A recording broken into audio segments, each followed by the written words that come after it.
নবীজি কি করতেন? নবীজি সাল্লাল্লাহু আলাইহি সাল্লাম ঈদের দিনে কি করতেন? ঈদের দিনে সুন্নিয় আমল জানলে অবাক হবেন। আসসালামু আলাইকুম রাহমাতুল্লাহি ওয়া বারাকাতুহু। প্রিয় মুসলমান ভাই ও বোনেরা, ঈদের মুসলমানদের জন্য একটা আনন্দের দিন, কিন্তু আমরা কি জানি এই আমলটা প্রিয় নবী হযরত মুহাম্মদ সাল্লাল্লাহু আলাইহি সাল্লাম ঈদের দিনে কি করতেন?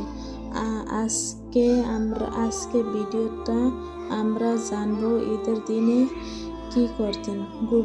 বিশেষ একটা গুরুত্বপূর্ণ সুন্নিয় আমল নবীজি নিজে করতেন। এক, খুব ভোরে ঘুম থেকে ওঠে এবং ঈদের দিনে প্রস্তাব নিতেন। দুই, গোসল করতেন। ঈদের দিনে নামাজে যাওয়ার আগে গোসল সুন্নিয়। নবীজি পরিষ্কার পরিচ্ছন্ন হন ঈদের নামাজে যেতে। তিন, ভালো কাপড় পরিবর্তনে পড়তেন।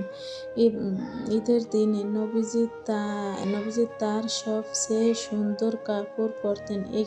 ঈদের দিনে সুগন্ধ ব্যবহার করতেন। ঈদের আনন্দ আরো সুন্দর হয়ে উঠত। ৫, ঈদুল ফিতর দিনে কিছু খেয়ে নামাজে যেতেন। ঈদুল ফিতরের দিনে নবীজি সাল্লাল্লাহু আলাইহি সাল্লাম কিছুটা খেজুর খেয়ে নামাজে যেতেন। একটি গুরুত্বপূর্ণ সুন্নিয়। ৭, তাকবীর পড়তে ঈদের গায়ে যেতেন। তাকবীর পড়তে ঈদের গায়ে যেতেন। ঈদের নামাজে যাওয়ার সময় নবীজি তাকবীর পড়তে আল্লাহু আকবার, আল্লাহু আকবার, আল্লাহু আকবার ৩ বার পড়তেন। ৭, এক রাস্তা দিয়ে যেতেন, অন্য রাস্তা দিয়ে ফিরতেন। হাদিসে এসেছে নবীজি সাল্লাল্লাহু আলাইহি সাল্লাম ঈদের নামাজে যাওয়ার সময় এক রাস্তা দিয়ে যেতেন এবং অন্য রাস্তা দিয়ে ফিরে আসতেন। ৮, সবাই ঈদের শুভেচ্ছা জানাইতেন। নবীজিকে জানাইতেন। নবীজি সাহাবীদের দেখা হলে বলতেন, আল্লাহ আমাদের এবং তোমাদের আমল কবুল করুন।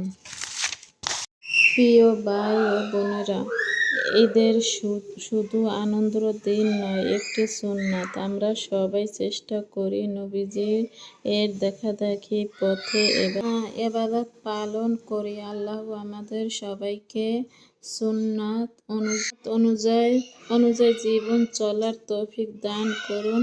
আমিন।